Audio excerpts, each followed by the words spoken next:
wabarakatuh.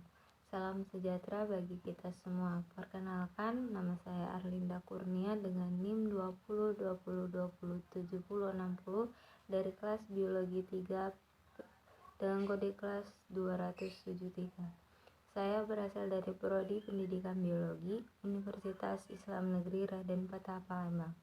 Di sini saya akan menampilkan video proses belajar mengajar yang akan saya bawakan, dan saya berperan sebagai guru serta teman-teman saya yang berperan sebagai siswa demi memenuhi nilai ujian akhir saya dalam mata kuliah metodologi pendidikan yang mana dibimbing oleh dosen saya yaitu Ibu Khalida Ulfa MPD.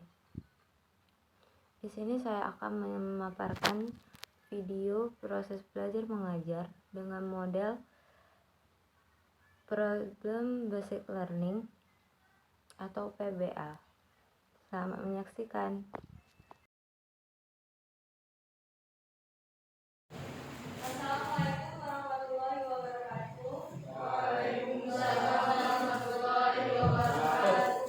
Baiklah, sebelum kita memulai pelajaran kita pada hari ini, ada kita mulai kegiatan kita seperti biasa, yaitu membaca ayat suci Al-Quran yang akan dipimpin oleh ketua kelas. Silakan ketua kelas. Sebelum kita membaca Al-Quran, alangkah baiknya kita berdoa terlebih dahulu.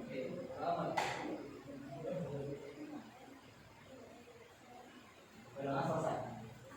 Saya diharapkan kepada teman-teman dibuka Al-Qurannya itu surah apa ayat yang kita mulai dari ayat 1 dan hadis. A'udzu billahi minasy syaithanir rajim. Bismillahirrahmanirrahim. Qul a'udzu birabbil falaq min syarri ma khalaq wa min syarri ghasiqin idza waqab wa min syarri naffasati fil 'uqad wa min syarri hasidin idza hasad. Shadaqallahul azim.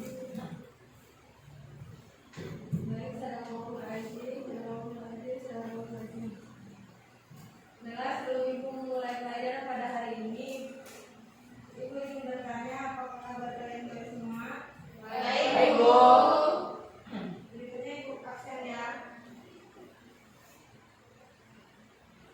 Esa Agustina, hadir Bu. Muhammad Pratiwi, hadir Bu. Cinta Dwi Mandarini, hadir Bu. Akmal Maulana, Hadir, Bu. Diana Maula, hadir Bu. Anissa, hadir Bu. Rizky, hadir Bu. Natasha, hadir Bu. Baik, sebelum Ibu masuk ke materi pada hari ini, Ibu ingin bertanya pada kalian, apakah kalian merasa adanya perubahan iklim yang makin hari makin berubah pesat? Baik, Ibu bahas ini kalau kita membahas materi mengenai pemanasan global. Adapun tujuan dari pemanasan global ini sendiri yaitu peserta didik dapat mendeskripsikan pengertian mengenai pemanasan global. Yang kedua yaitu menyebutkan penyebab terjadinya pemanasan global, dan yang terakhir yaitu proses terjadinya pemanasan global. Baiklah, Ibu menjelaskan pengertian mengenai pemanasan global. Pemanasan global sendiri yaitu suatu bentuk ketidakseimbangan ekosistem yang mana menimbulkan peningkatan suhu terhadap atmosfer ataupun laut dan daratan. Di sini Ibu mempunyai 3 poster, di mana poster ini akan membimbing kalian untuk menganalisis. Sebelum kalian menganalisis, Ibu akan membagikan kelompok 4 orang, 1 kelompok, langsung ke belakang.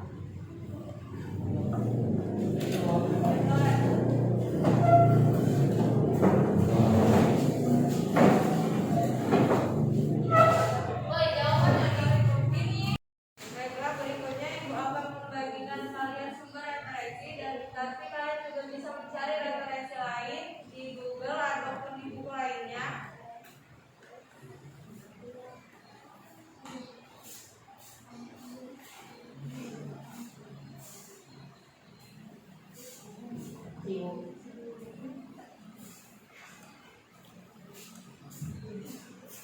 Selanjutnya Ibu minta kalian menganalisis dan mempresentasikan hasil kalian ke depan. Baiklah, Ibu minta kepada setiap kelompok untuk menyampaikan presentasi yang didapat dari menganalisis poster di depan.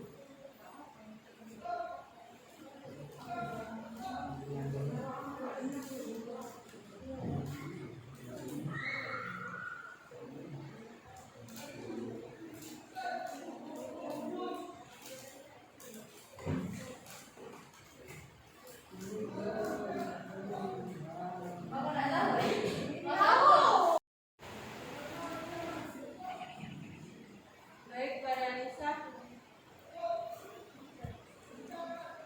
Baik, saya akan menyampaikan hasil diskusi kami mengenai poster yang sudah disampaikan di pemanasan global, pengertian pemanasan global.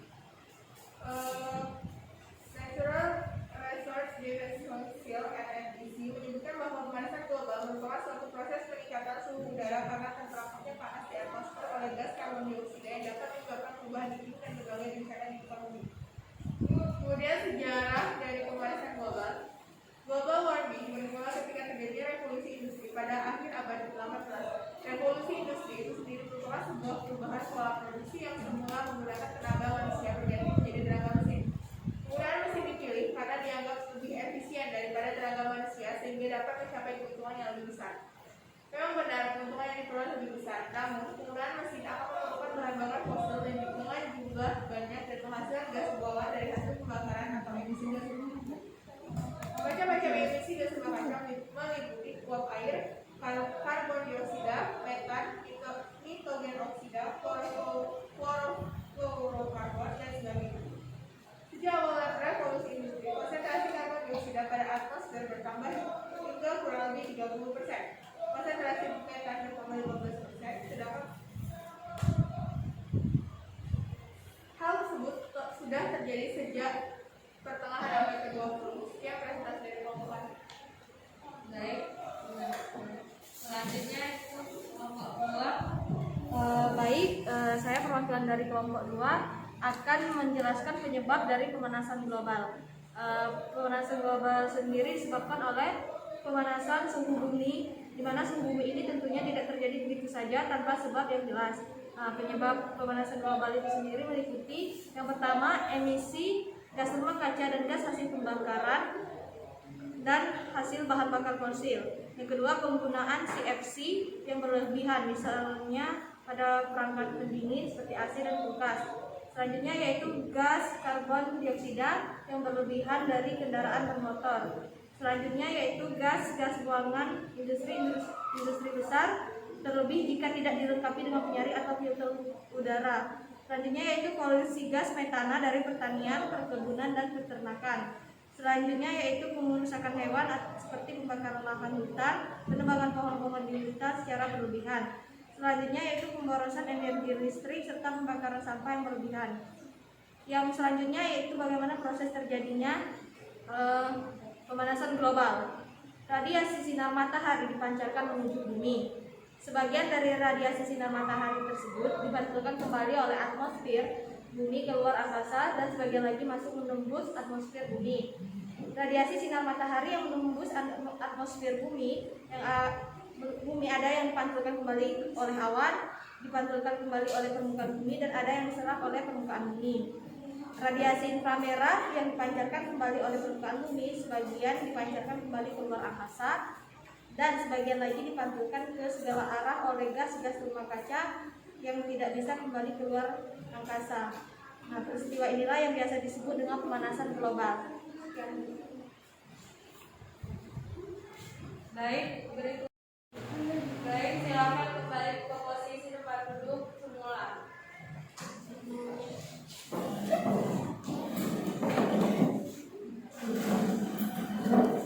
Selanjutnya di sini kelompok memberikan berkas kampanye untuk kalian membuat poster seperti yang di depan dan menjelaskan isi poster tersebut.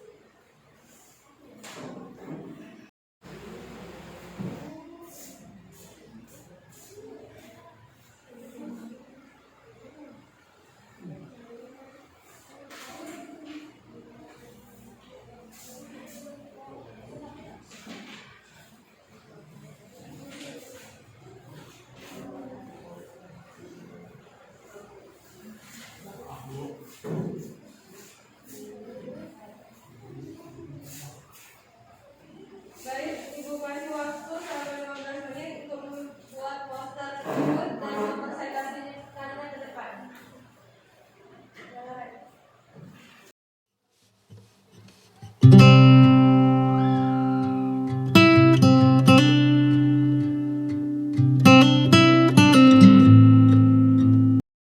Baik, waktunya sudah habis. Ibu persilakan yang ingin ke depan mempresentasikan posternya.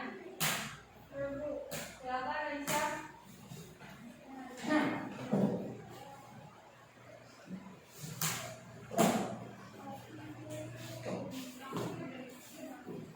Baik, ini adalah poster mengenai efek rumah kaca. Ini atmosfer, ini bumi. Panas matahari masuk melalui atmosfer, diserap oleh bumi dan menghangatkannya. Nah, karena ada rumah kaca, sebagian panas bumi dipantulkan oleh bumi keluar atmosfer. Sebagian panas tertahan di atmosfer oleh gas rumah kaca, membuat suhu bumi tetap hangat. Jadi kalau kebanyakan efek rumah kaca itu maka berakibat hangatnya bumi, makanya akhir-akhir ini iklim kita semakin panas. Bertambahnya gas rumah kaca di atmosfer, hasil aktivitas manusia membuat bertambahnya panas tertahan di atmosfer sehingga menjadi perubahan iklim. Baik, benar sekali. Beri tepuk tangan kepada Anissa. Selanjutnya Ibu Nisa, apakah ada yang bisa menyimpulkan materi kita pada hari ini? Baik, kepada Esa silakan. Baiklah, kesimpulan untuk pertemuan hari ini yaitu pemanasan global atau global warming adalah suatu bentuk ketidakseimbangan ekosistem di bumi akibat terjadinya proses peningkatan suhu rata-rata atmosfer, laut, dan daratan di bumi. Penyebabnya sendiri yaitu efek rumah kaca, efek umpan balik, variasi matahari, dan faktor-faktor seperti penebangan pohon, pemborosan listrik dan air, sampah plastik, dan pemborosan kertas. Sekian. Baik, benar sekali yang disampaikan oleh Esa bahwa pemanasan global itu adalah suatu bentuk ketidakseimbangan ekosistem terhadap bumi yang mana mengakibatkan peningkatan suhu rata-rata baik terhadap atmosfer, laut ataupun daratan. Akibatnya di mana penyebabnya sendiri yaitu efek rumah kaca, umpan balik, variasi matahari, dan faktor-faktor lainnya. Sekian materi yang Ibu sampaikan pada hari ini. Ibu harap kalian dapat memahaminya. Berikutnya Ibu berikan tugas untuk meresum materi selanjutnya yaitu efek rumah kaca dan memahaminya kembali. Ibu akhiri dengan wabillahi taufiq wal hidayah. Wassalamualaikum warahmatullahi wabarakatuh. Waalaikumsalam warahmatullahi wabarakatuh. Selanjutnya kepada ketua kelas untuk menutup dengan doa. Baik, untuk menutup pembelajaran kita pada hari ini, apa ini kita bahas lebih dahulu? Doa apa, Pak?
Baiklah, berakhir sudah video proses pembelajaran atau proses belajar mengajar yang saya bawakan tadi. Namun sebelum itu saya akan menjelaskan apa itu PBL atau Problem Basic Learning. Problem Basic Learning merupakan model kurikulum yang berhubungan dengan masalah dunia nyata siswa. Masalah yang diseleksi mempunyai dua karakteristik penting. Pertama, masalah harus otentik yang berhubungan dengan konteks sosial siswa. Yang kedua, masalah harus berakar pada materi subjek dari kurikulum. Terdapat 3 ciri utama dari PBL atau Problem Basic Learning. Yang pertama yaitu merupakan rangkaian aktivitas pembelajaran, yang mana artinya dalam implementasi PBL ada sejumlah kegiatan yang harus dilakukan siswa. Siswa tidak hanya mendengar, mencatat, kemudian menghafal materi, tetapi melalui PBL atau Problem Basic Learning, siswa menjadi aktif berpikir, berkomunikasi, mencari, dan mengolah data, dan akhirnya membuat kesimpulan dari hasil analisis. Kedua, aktivitas pembelajaran diarahkan untuk menyelesaikan masalah.